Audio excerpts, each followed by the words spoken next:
Hello, everybody, and I'm glad to greet you at NEAH events. My name is Maria Stepanova, and today I'm also glad to greet our guest speaker, Mr. Marco Montefiori, who has got 25 years of experience as energy trader for some big companies and traders involved in huge transactions for both private and governmental, and a successful venture investor in energy transition, and the author of the book Energy Citizenship. Welcome, Marco. Thank you, Maria. It's an honor to be here and be able to spend the next hour or so with you talking about my book and energy transition in general. Thank you. Thank you for having me. I'm looking forward. Well, as far as I understand, the key message of the book is that we people lost our day-to-day straight relationship with energy and maybe the very understanding of its nature. So for most of us, really, energy is something common like electricity from the socket or our power bill that we have to pay. But actually, day after day, every day, and not once, we are to make decisions that are influencing energy, and that we do not understand that. We do not perceive energy in this way. And we at NEAH are trying to accelerate energy transition, actually, and new energy decisions, and to engage people and to help them understand that this feature of energy efficiency and of our impact is really important. But I cannot say we are always a success. And well, what I expect today from our talk is that you explain me, that we will unfold this story concerning your ideas and insights in the book. And you will help us to be better, to be more effective, explaining what is it energy citizenship and how for us to be more effective in making our messages. Absolutely. So yes, to start with, what is energy for us, for humans? Yeah. So your introduction, is rich of hints at things that for many are exactly perceived as non-issues. Energy is a bill. Energy is what comes out of the socket. We know today lots of children, when asked where eggs come from, some of them, especially those who grew up in the cities, they might say from the supermarket.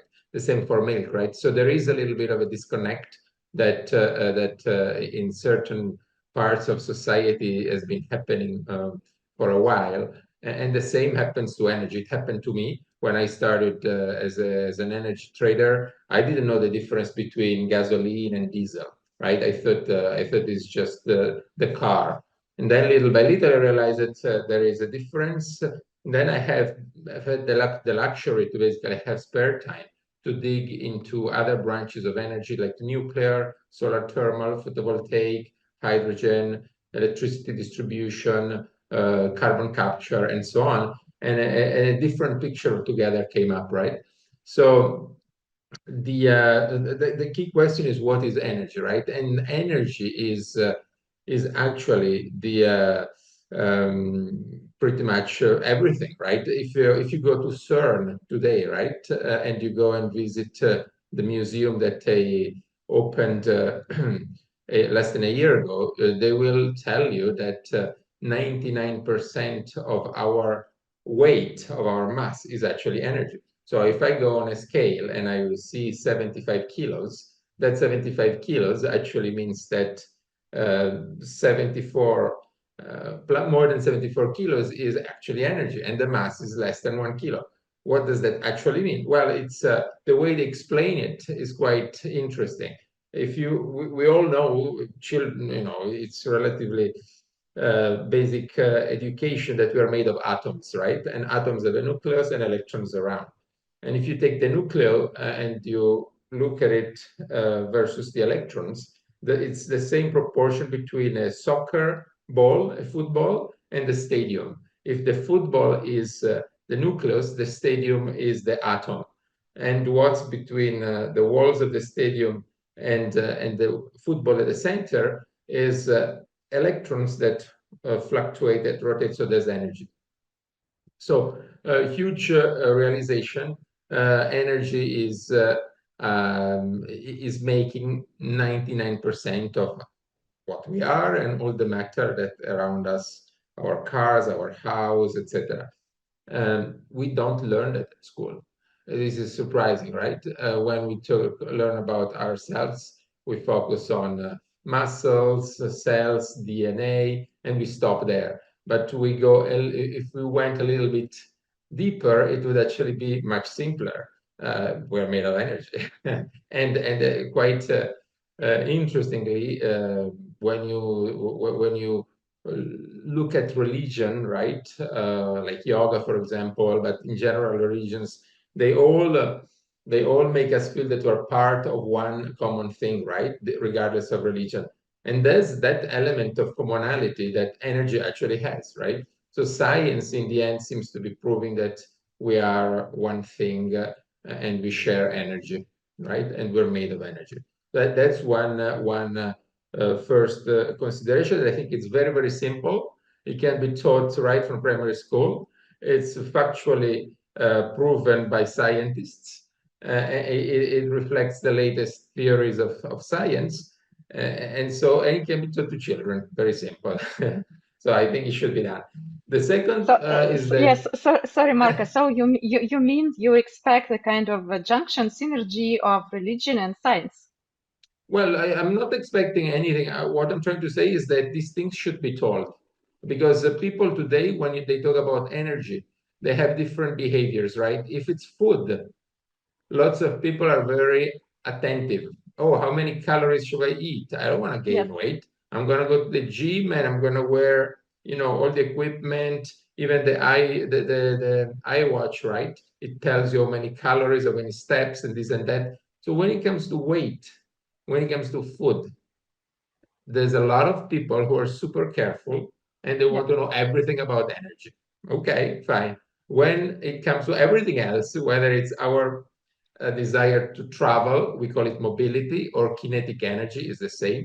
Our desire to, calculate, call it computing energy, artificial intelligence, whatever you want to call it, no one cares.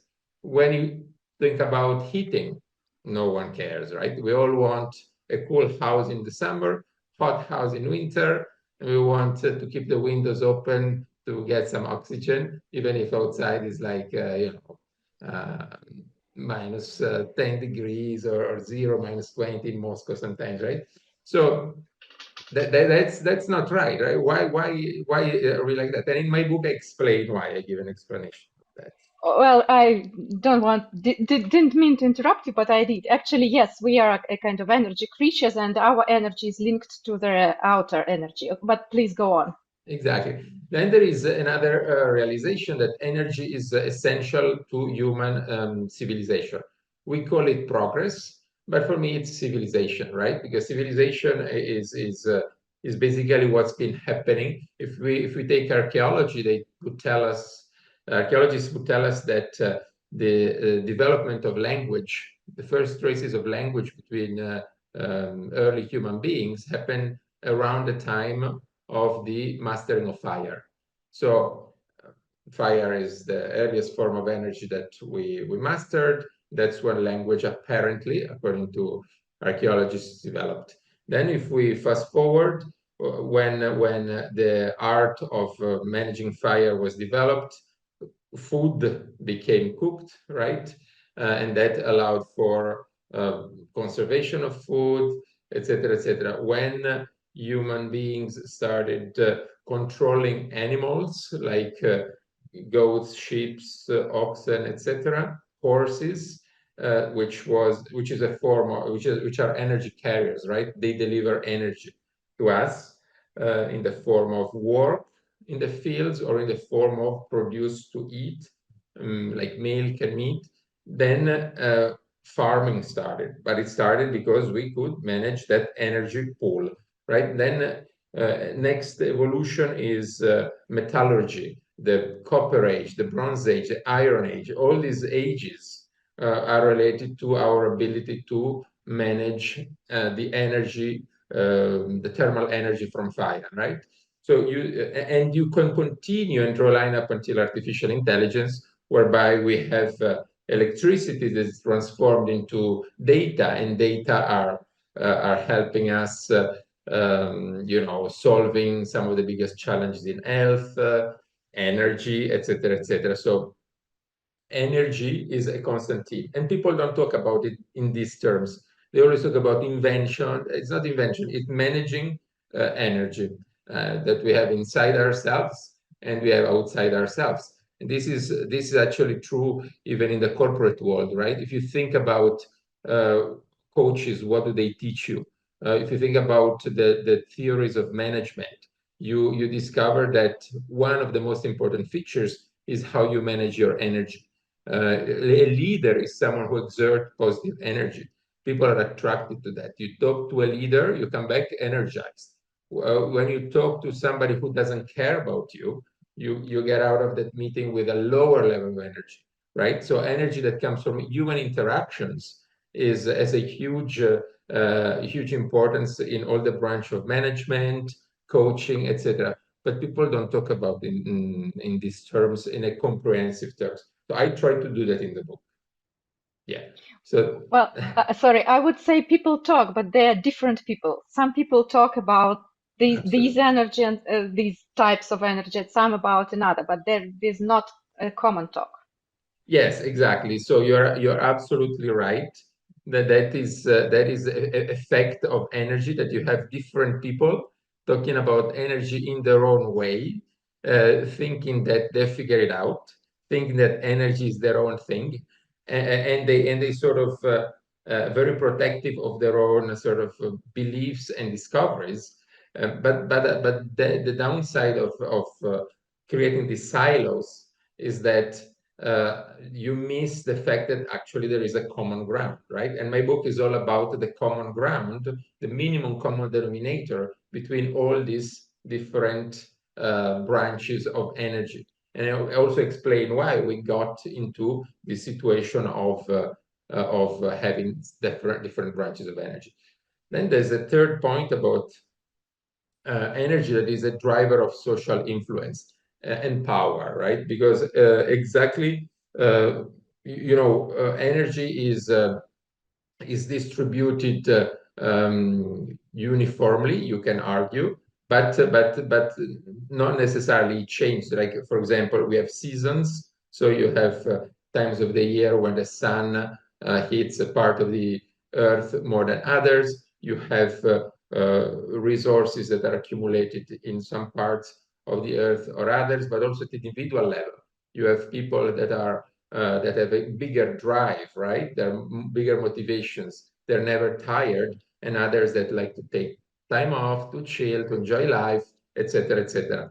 And if you look at what that actually determines, eventually determines that the people with the biggest drive and the biggest vision and the biggest level of energy, they tend to get other people to work for them, right? Whether it's and it's always been like that in history. If you look at the very ancient documents, you always see that people with the greatest control of energy were the people with the greatest social respect, the greatest power. So little by little, society started transferring power from each individual, away from each individual towards in favor of those people who had the ability to control energy carriers, right? And the energy carriers could have been slaves, but also animals, and then means of transportation, machinery, weapons, etc., etc. Over time, it changed. And today we have exactly the same thing. You have large corporations that employ hundreds of thousands of people, and they consume a lot of energy. They use the energy of the employees to sort of push forward the mission and the goals of the company, and that's how society basically works. And if you think, some of the most of the constitutions, you have the chief of state that is also the chief of the army, right? And army weaponry is the ultimate expression of energy. It's actually energy waste, because you use energy to fight, not to build, you to destroy. And that's the luxury of being a chief of state. So there's that. Basically, energy shapes the rules of society, the influence and the power. And but most importantly, and that's the last point, is that energy is something that we depend on, not only for our for staying alive, for being alive, because as we know, human beings need approximately 2,000 kilocalories um, of energy per day to stay alive, right? Adults at least. But it's also an addiction. It actually has become an addiction. Today, you are measured socially based on how much energy you can waste, right? If you travel a lot, if you have the latest iPhone, the latest smartphone, a big car, a Tesla that accelerates in ways that are completely useless because the average speed in a city is 25 kilometers an hour.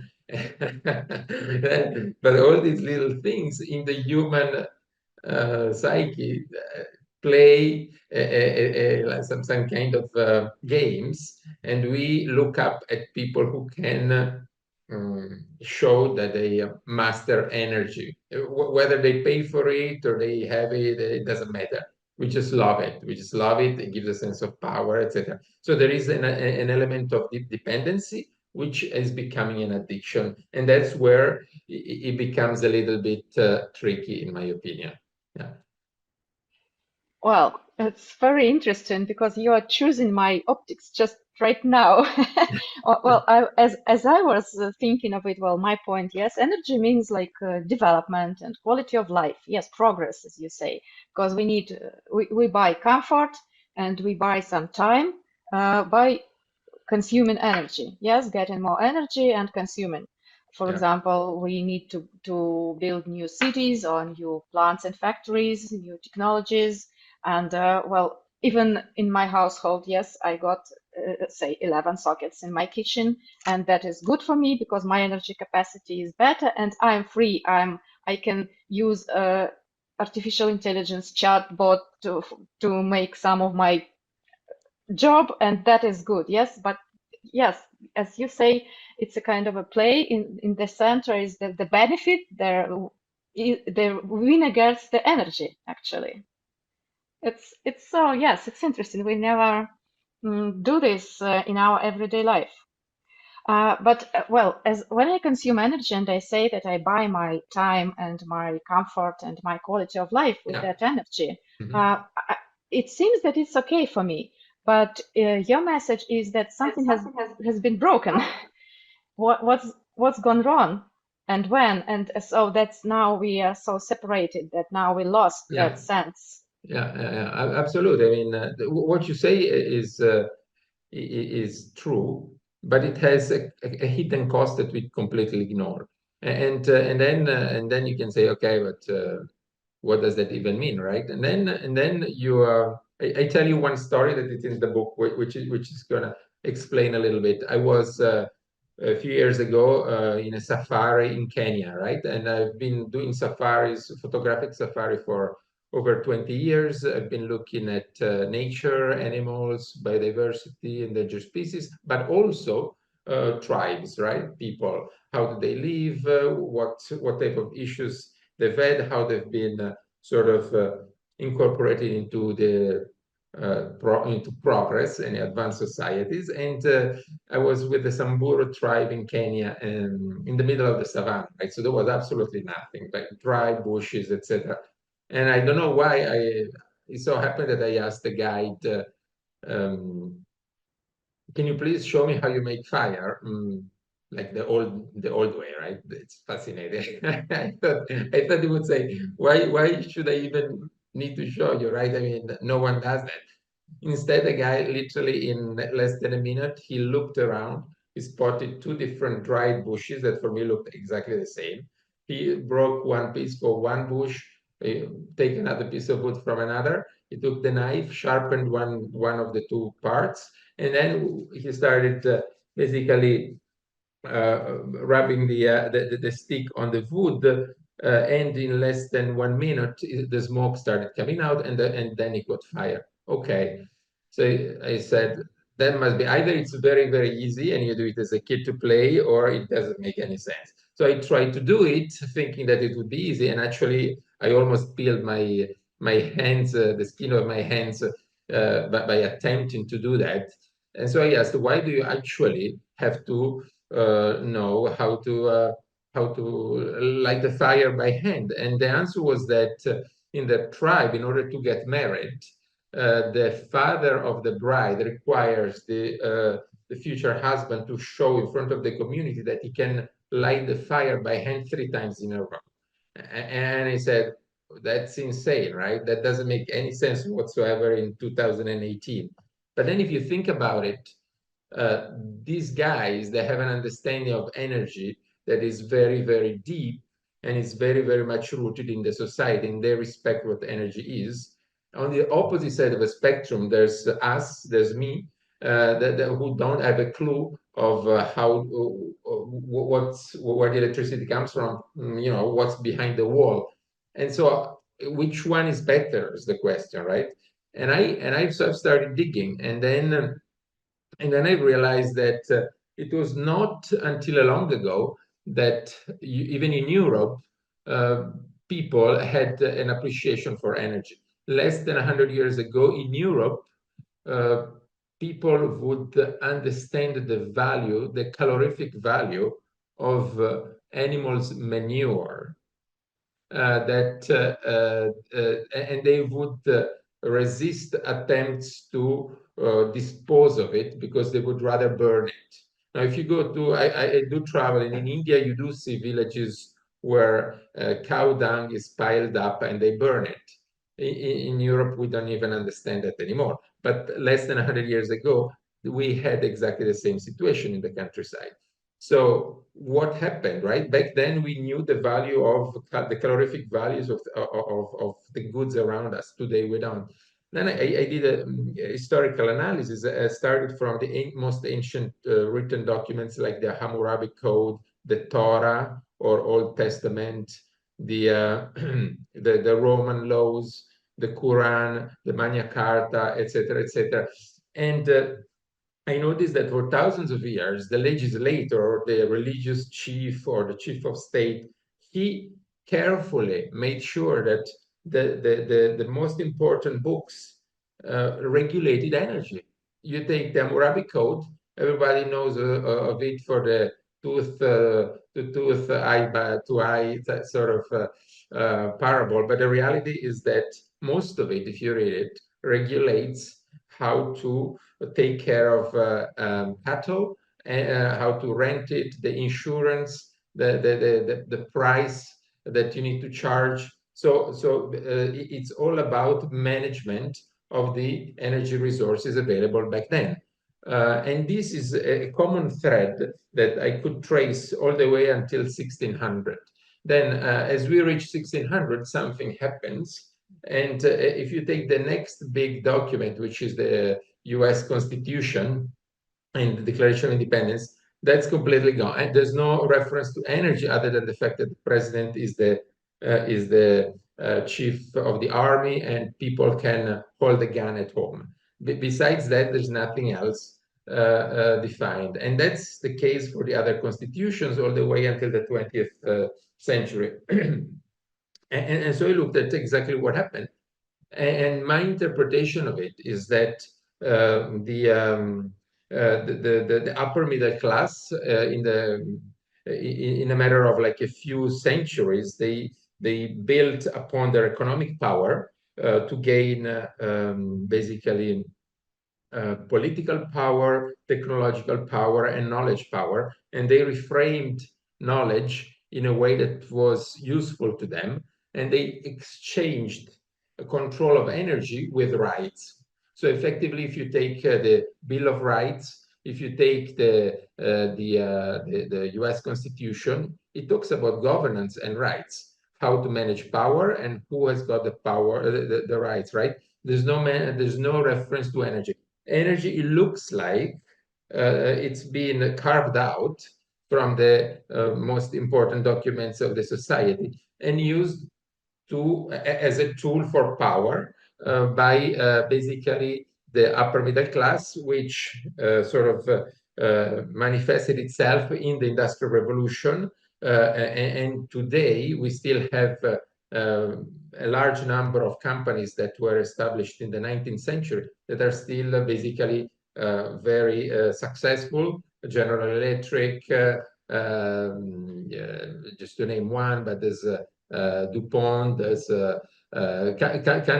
basically ExxonMobil, you name them, right? Shell, the car manufacturers, they all started in the 19th century. They're still alive. They're holding on their power, and they have their own schools, universities, and basically you have engineering schools that teach you mechanical engineering, aeronautical engineering. They don't teach you energy. They teach you slices of energy that reflects the way culture has been formatted in the 18th century. And on those bases, the economic system has been developed in the first industrial revolution.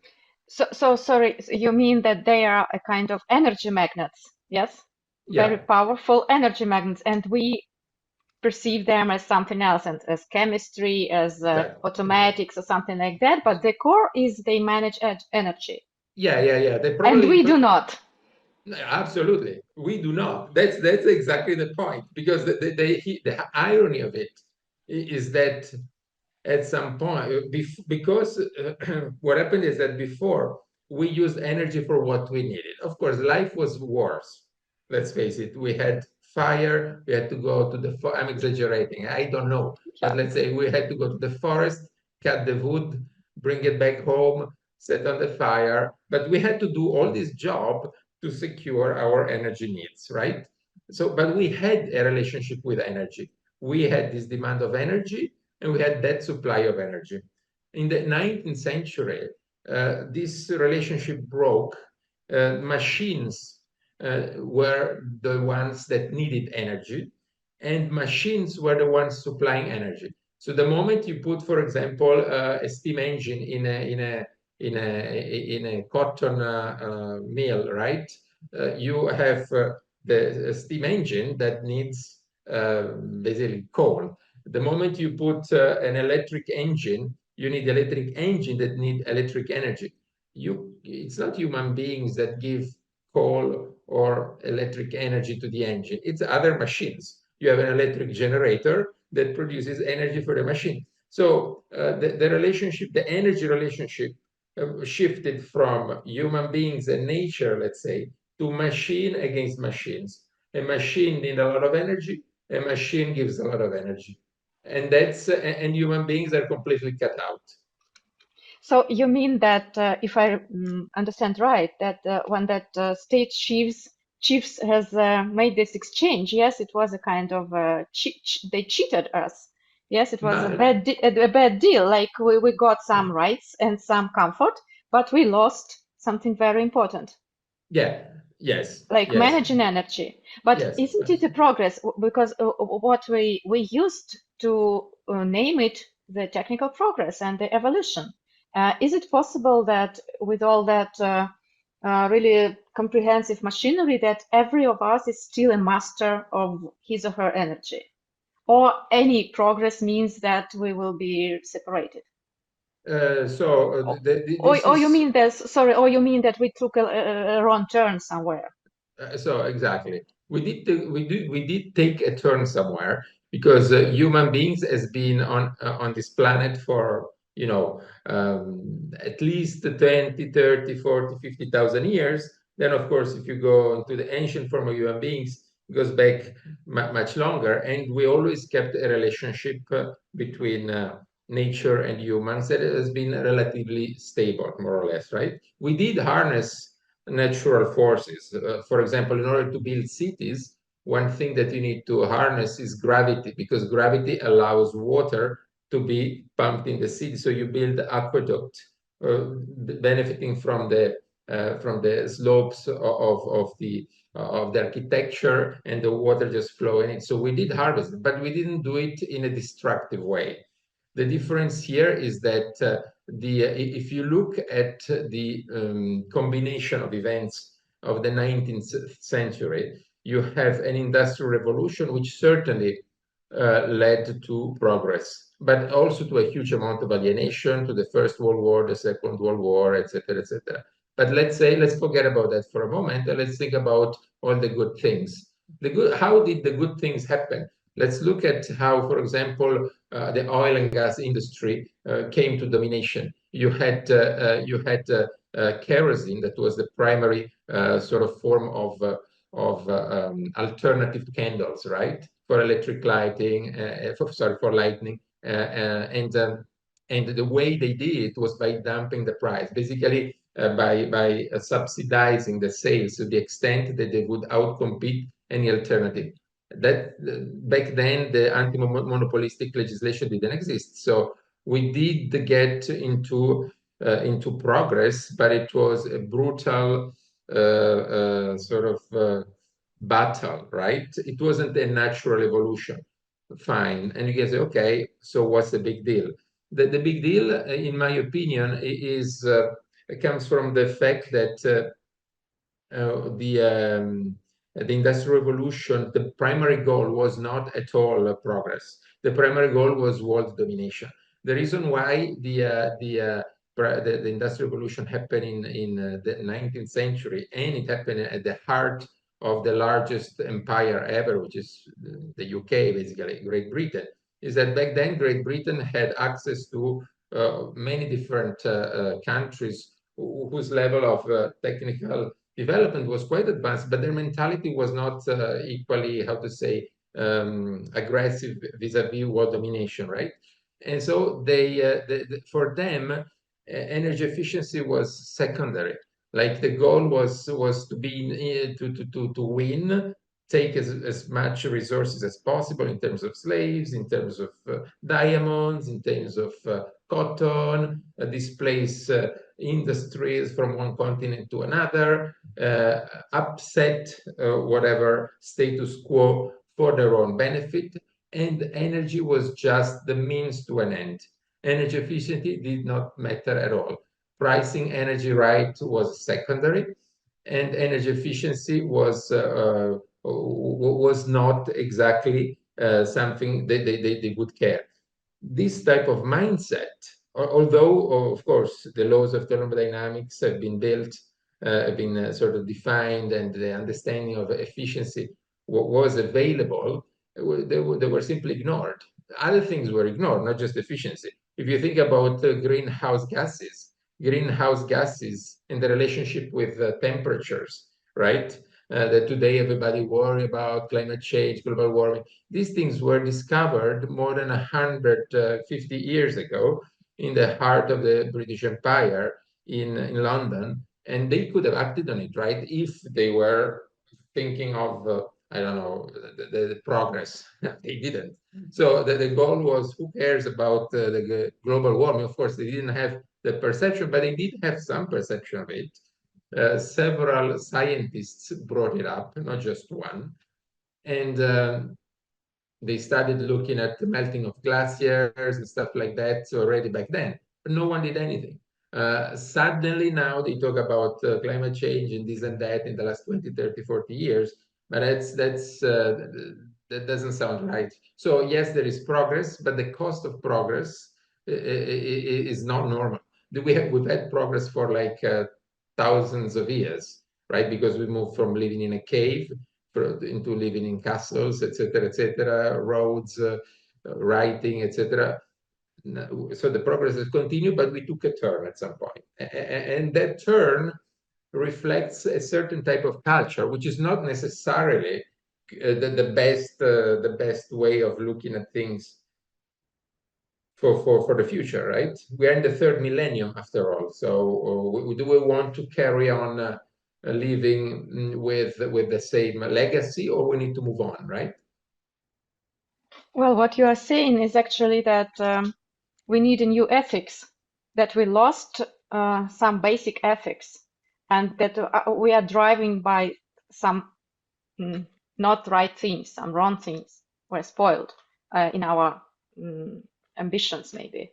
But I don't know how to work with morality and ethics. And as I see, what you suggest is something more material to work not with ethical drivers, but with some common ground, common knowledge, yes, basic knowledge set.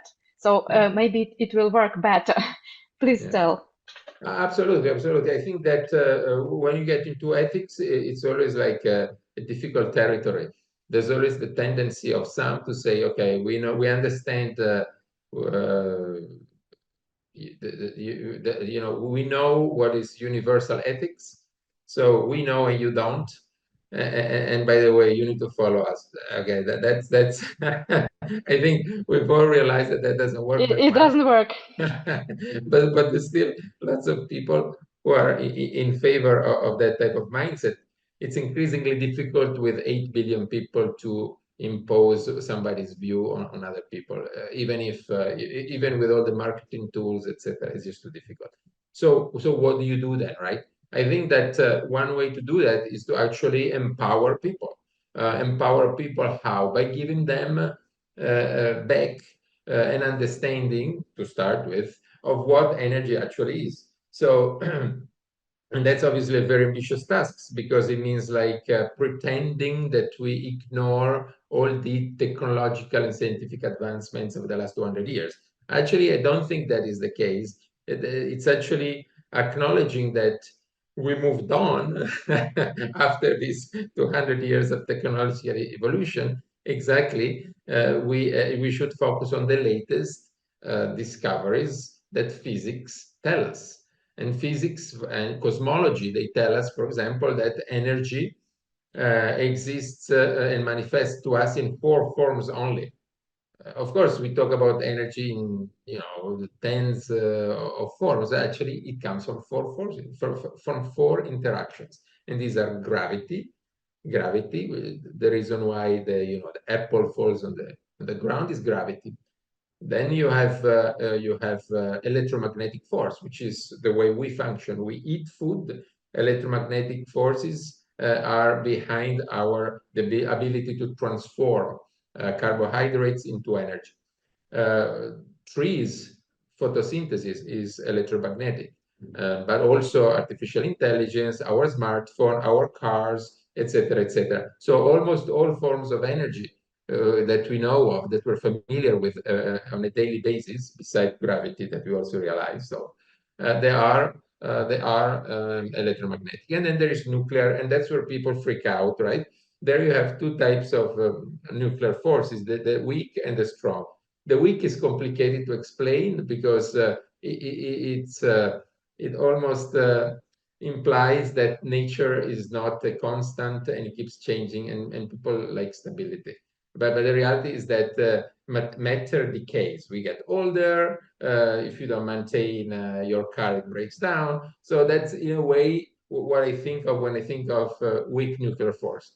And then there is the strong nuclear force, which is where people start panicking because they associate it to cancer, Chernobyl, Hiroshima, etc., etc.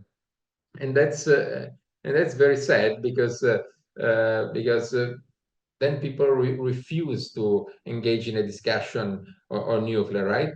And actually we should, because if we want energy, if we want electricity, if we want free electricity, if we want abundant electricity, it's not going to be wind and solar to help us. It's only going to be nuclear for one simple reason, that nuclear is strong nuclear energy has relative to electromagnetic energy and in particular gravity, the largest amounts of energy by orders of magnitude. So from an economic standpoint, the dollar invested in nuclear delivers much more energy than anything else.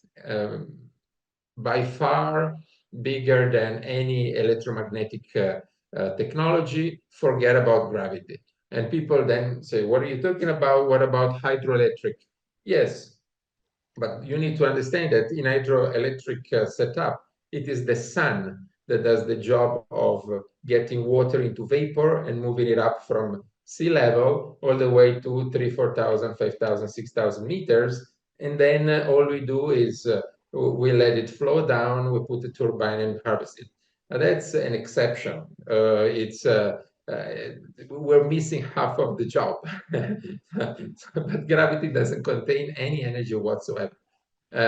Just as a paradox or reference, if you take a feather, the feather falls towards the ground. It takes the mass of the earth to attract something as light as the feather, ground to the bottom. But all we need is to a little blow and the feather flies away. So the ability of the feather to stick to the ground is so little, despite the mass of the earth, that is a provocative example of the fact that gravity contains no energy whatsoever.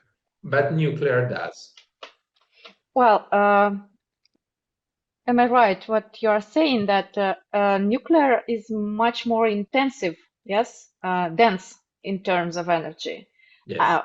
as compared with all the others. Yes. But don't you think, or well, people can argue that we do not take into account some externalities here, like potential risk, like all that waste that is environmentally not so friendly and the technologies are not so perfect yet, etc. Because when they do not want to discuss nuclear, they got some arguments also. So, Yes, yes. or am I right, just to exaggerate, that the future and the progress concerning energy is just nuclear, or not? So again, it depends on how much energy will we need.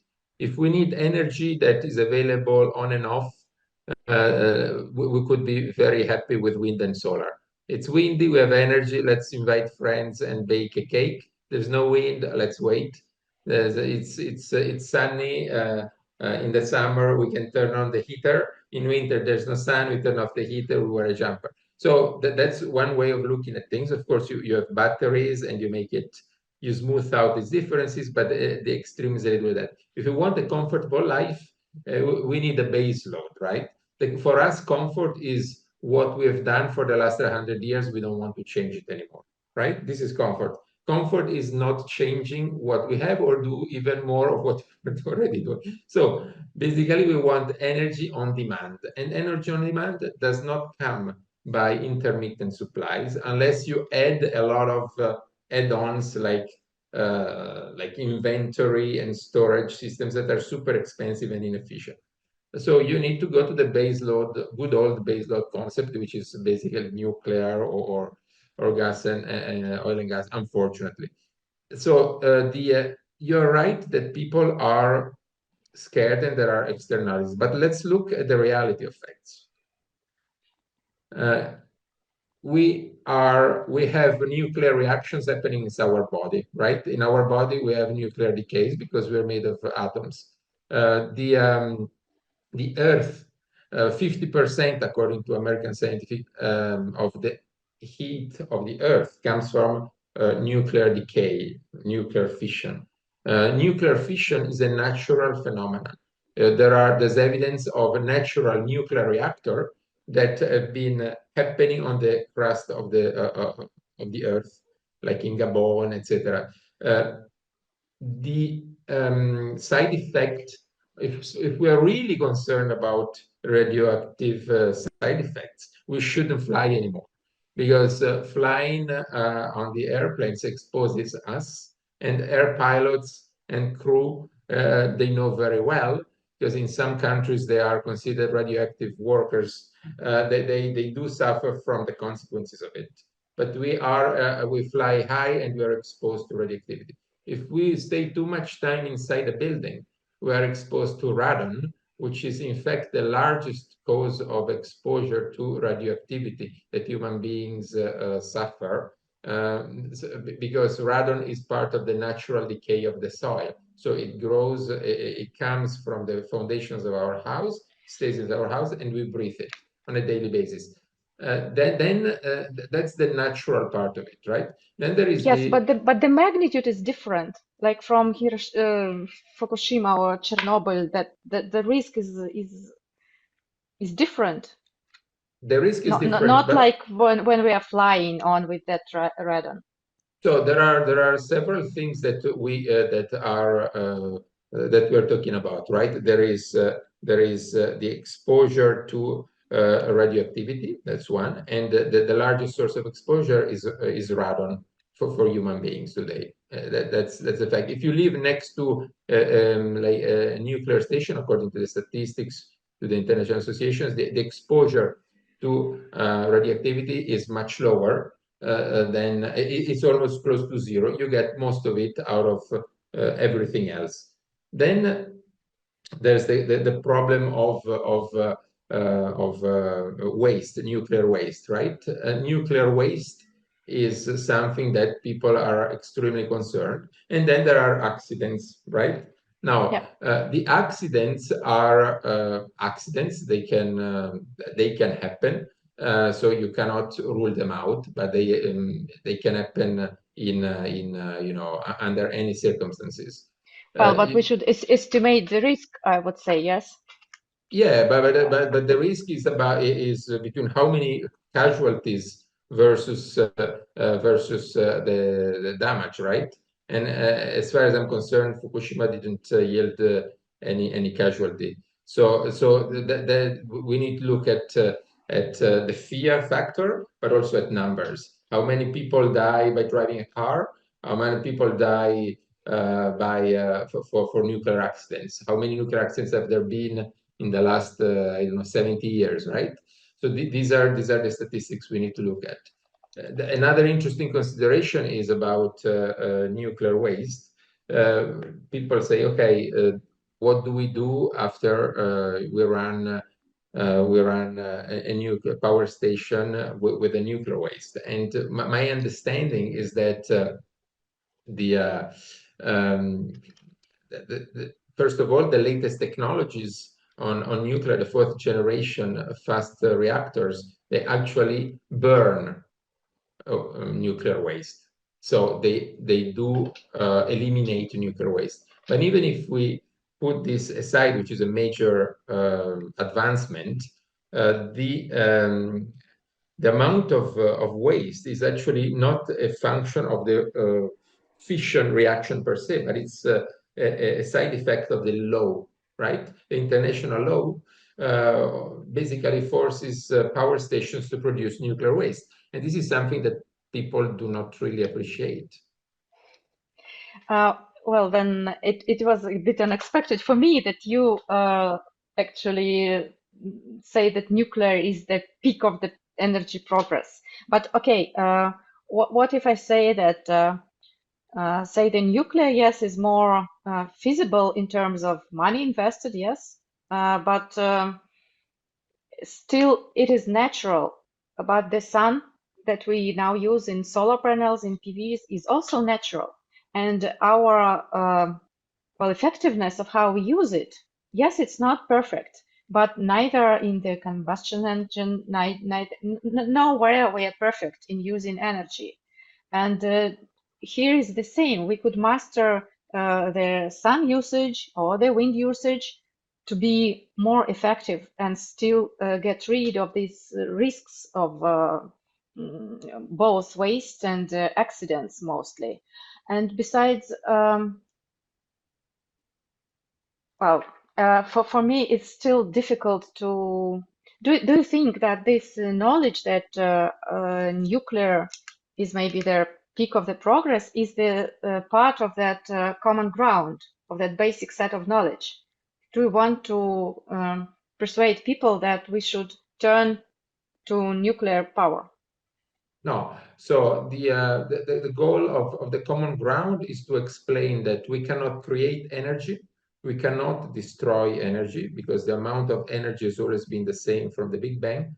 We can only transform energy, and every time we transform energy from heat to electric energy to movement and back to electric energy, we always lose a part of the original input.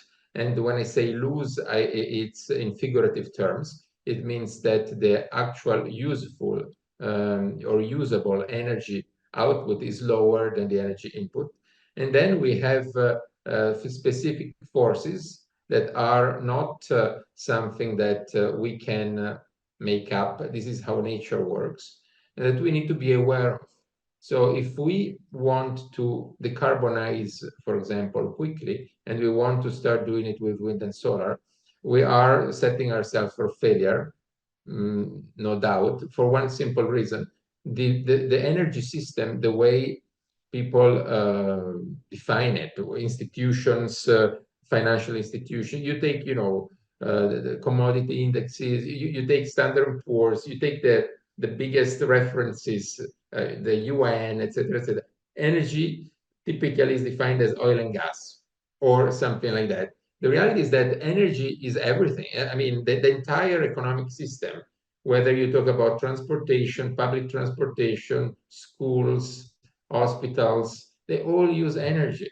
And by trying to change the base load of gas fire or coal power plants with an intermittent system, you open up a Pandora box of black swans that you don't even know that they will happen, simply because you don't know what happens when you change the sort of the mechanisms that are at the core of the energy systems. So by if you mess around with the energy systems, you're going to create more harm than good, and that's what basically Germany suffered, right? You've seen Germany diving into the green sort of transformation and then going into recession. Now you have this crazy outcome, right? Who would have thought? I'm sure that the politicians didn't want that, right? They wanted things to go differently, but that's the outcome. So you need, I mean, wind and solar are a way of harvesting energy that I've studied very closely. And I think they do represent the solutions, but particularly for those countries that don't have a legacy energy systems.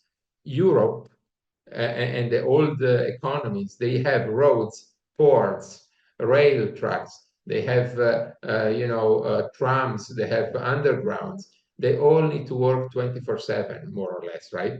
They don't just work whenever. And we don't have the storage facilities ready to fit wind and solar in order to replace coal and gas overnight.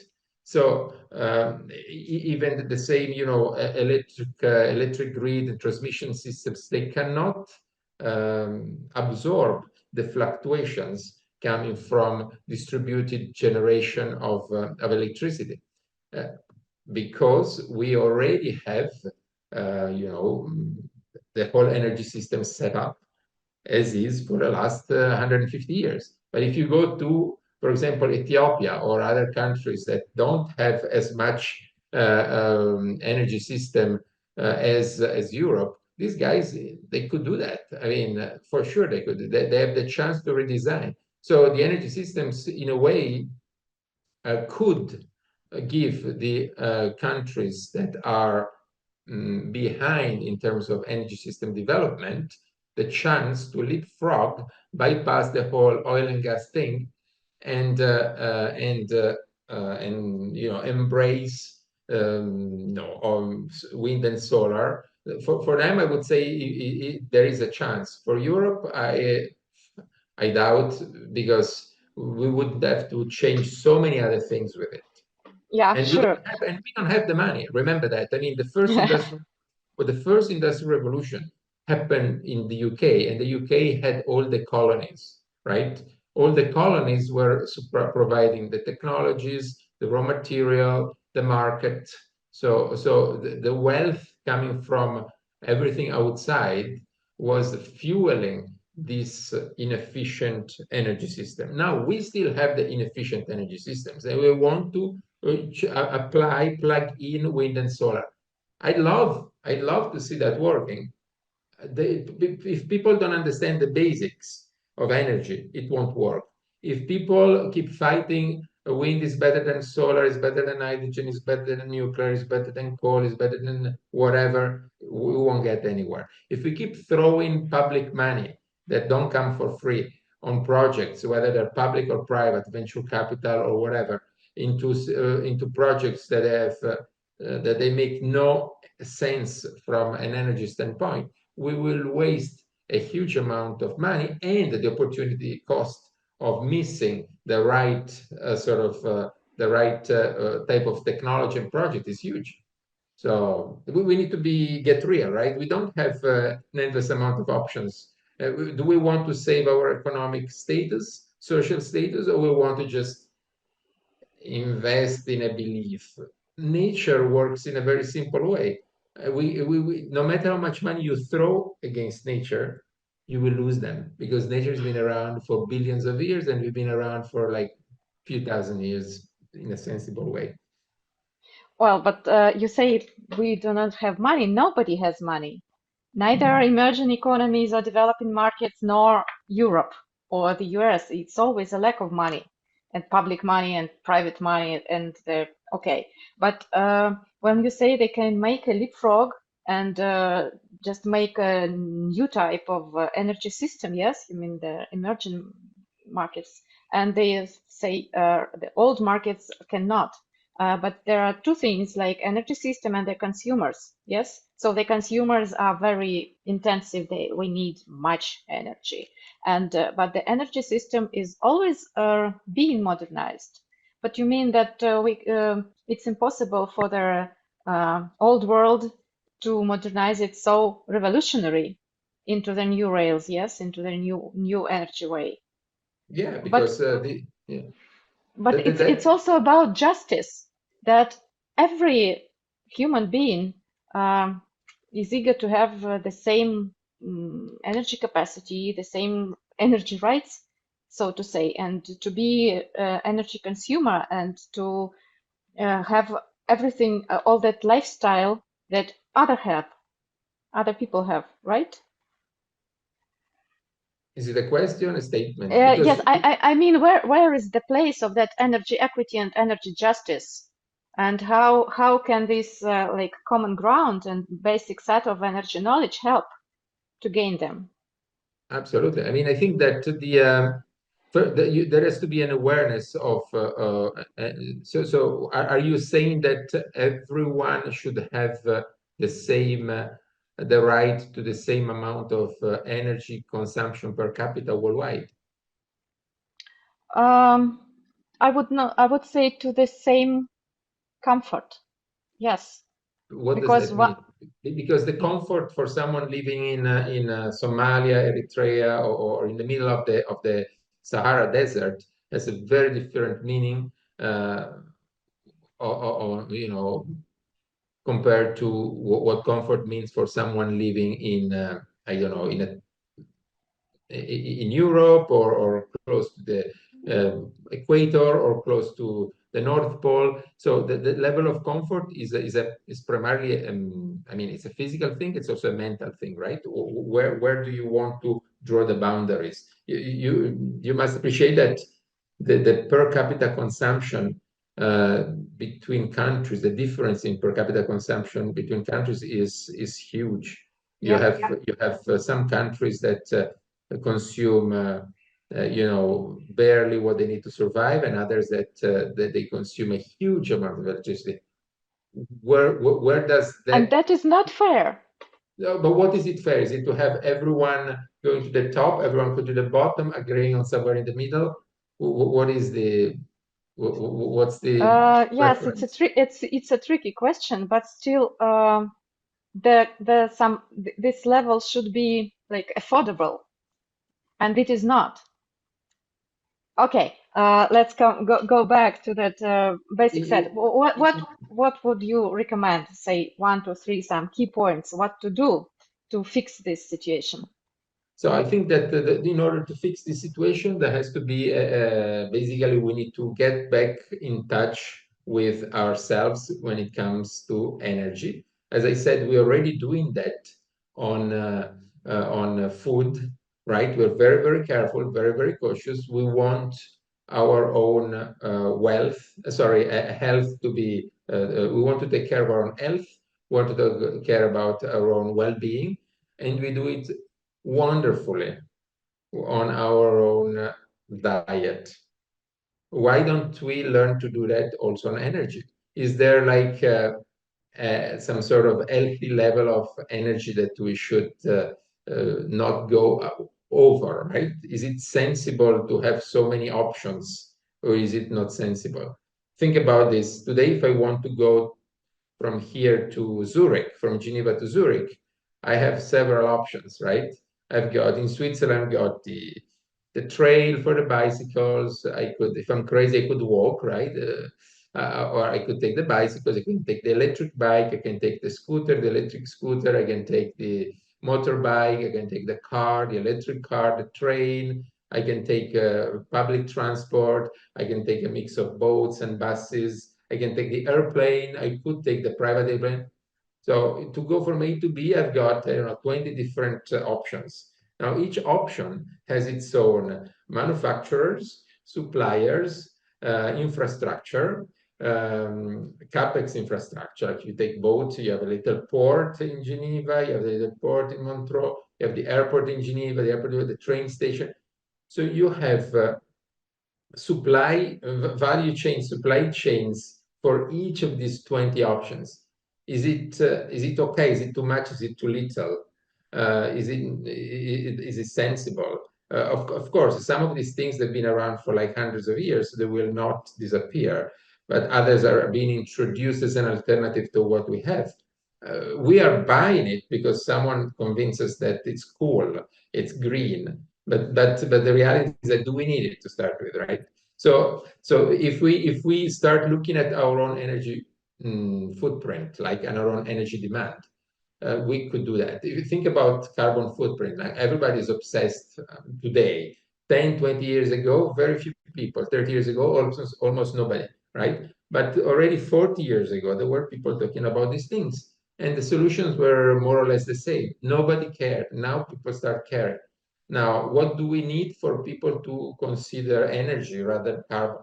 Because eventually carbon is a correlated to energy, right? At least when it comes to fossil fuels, but also when it comes to green technology, because in order to build them, you still unfortunately need fossil fuels. So there is a correlation between a carbon footprint and energy.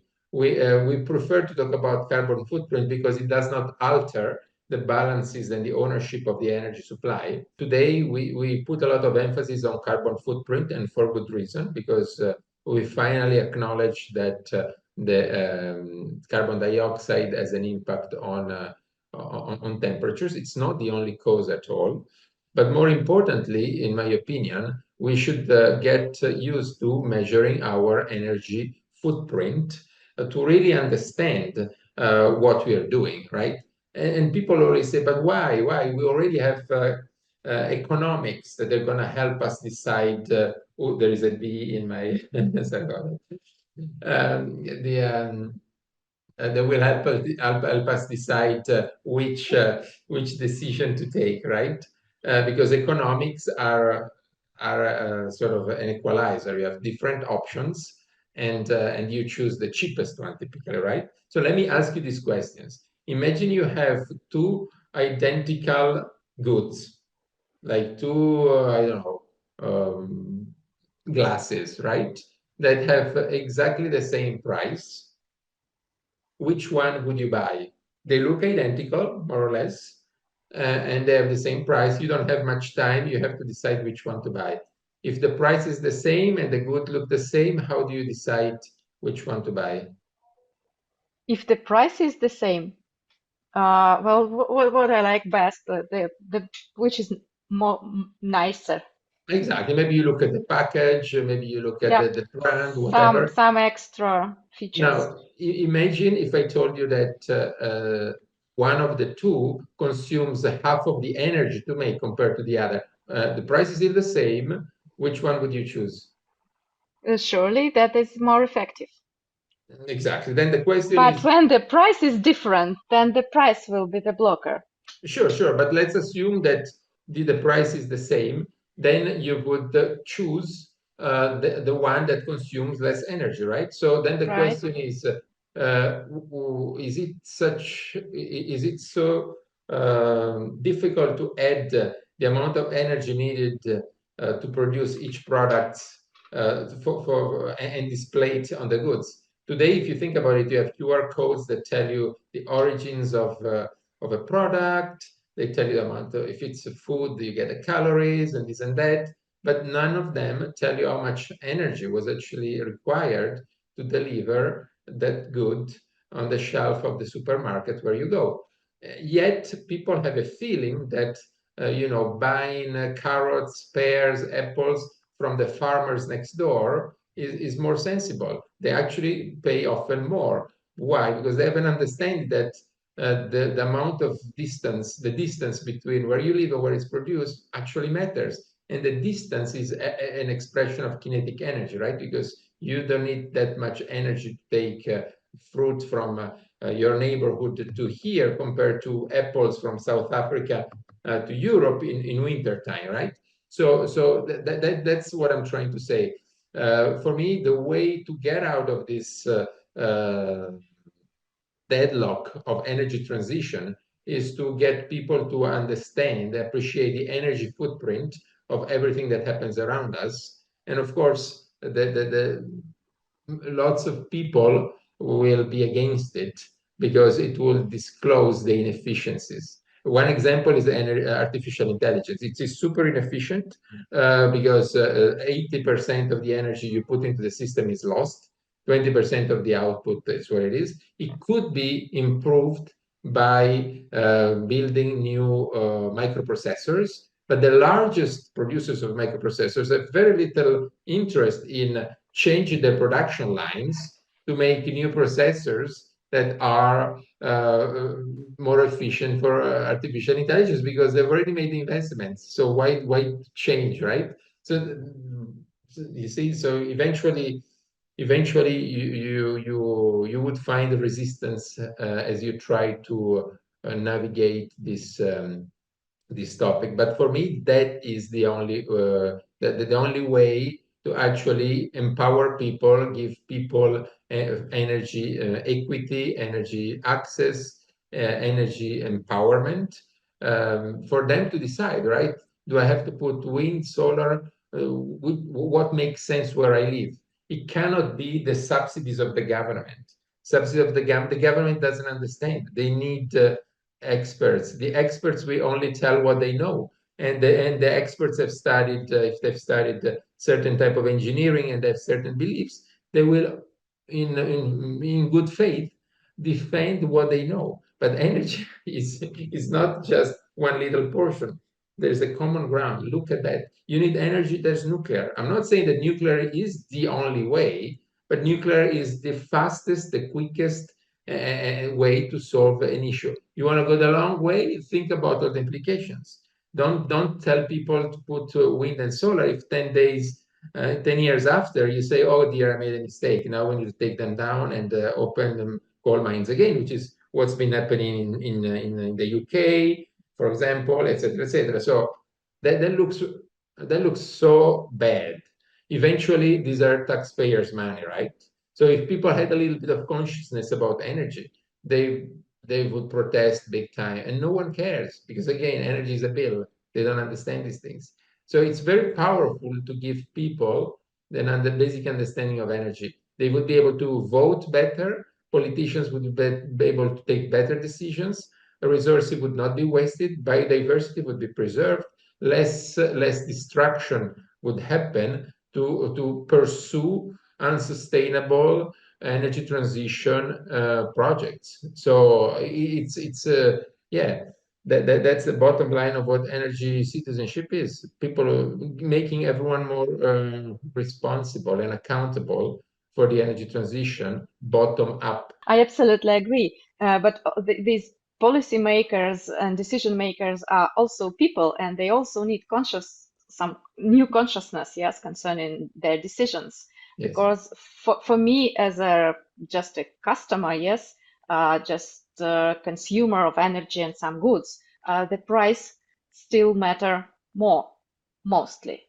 I would say. And the economic signals, the market signals, are sometimes not right, not towards their efficiency and not towards their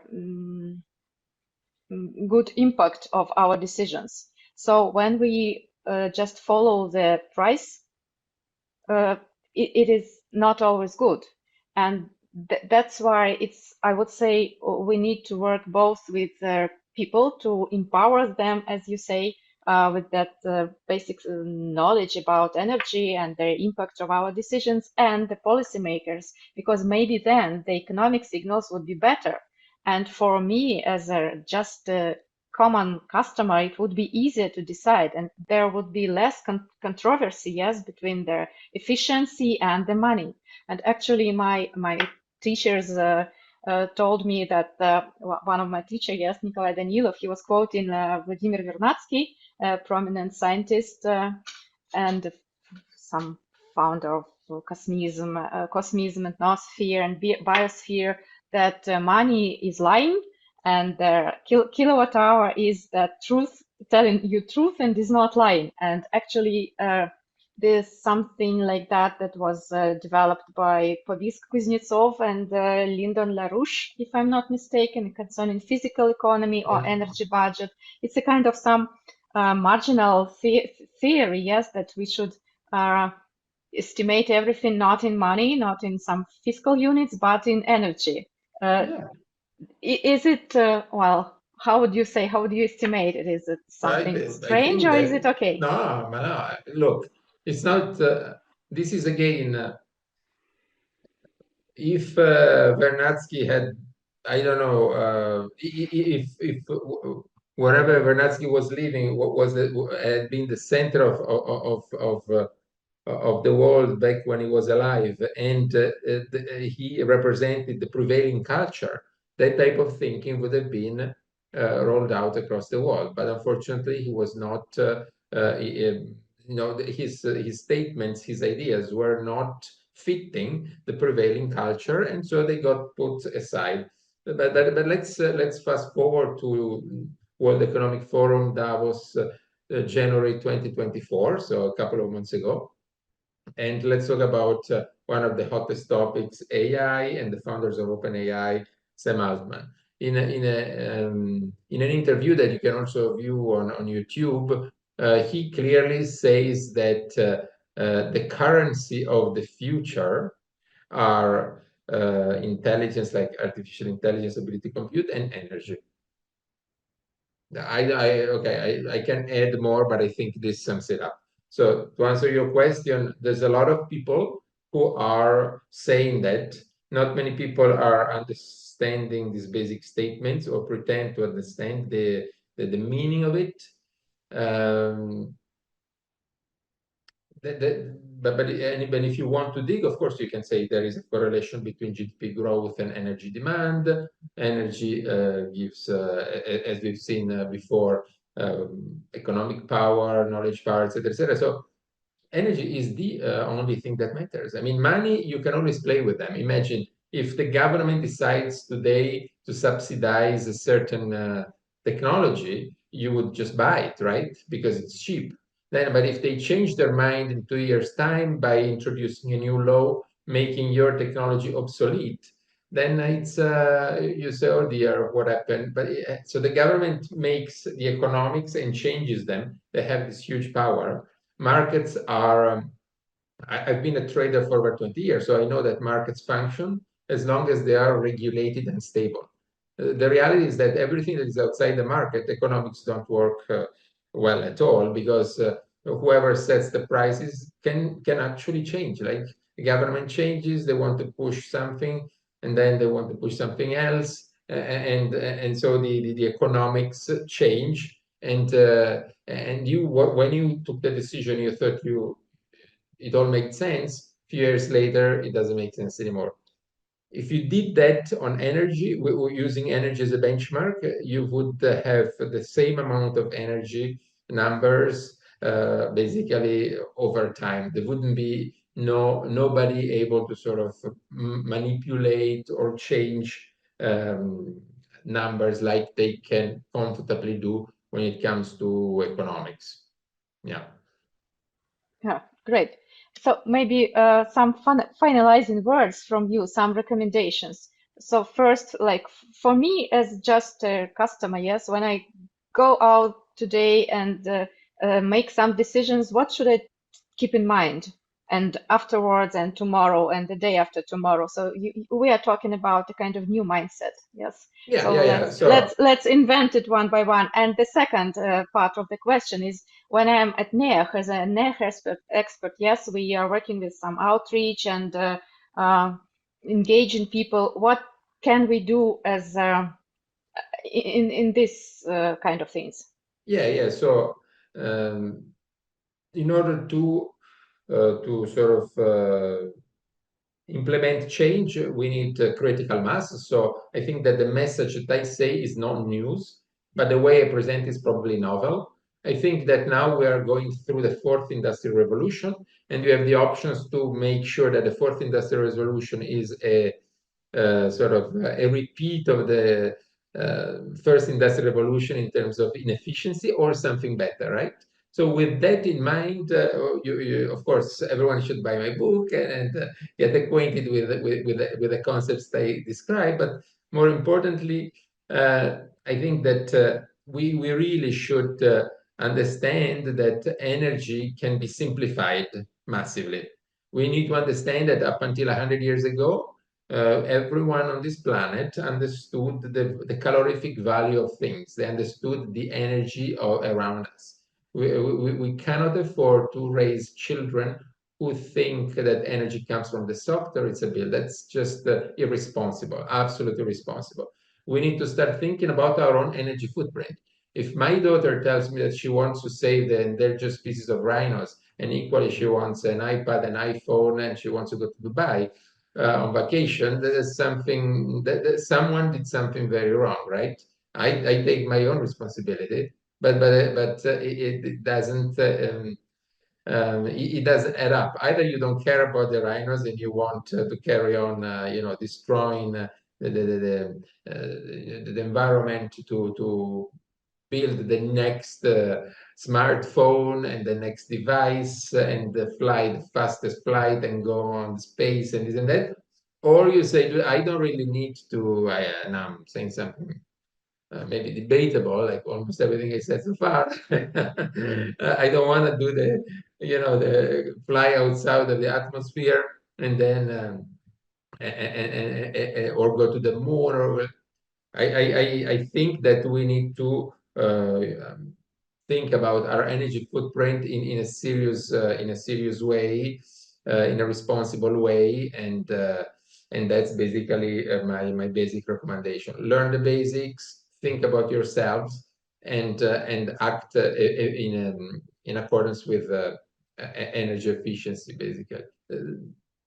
Yeah. We at NEAH obviously agree to empower people and to help ourselves and everybody around be more conscious about the energy footprint, as you Mhm. say. So it was Marco Montefiori, energy trader, energy advisor, energy investor, and the author of their book Energy Citizenship. Thank you very much, Marco. It was a Thank you, pleasure. Maria. Thank you very much, Maria. Thanks a lot.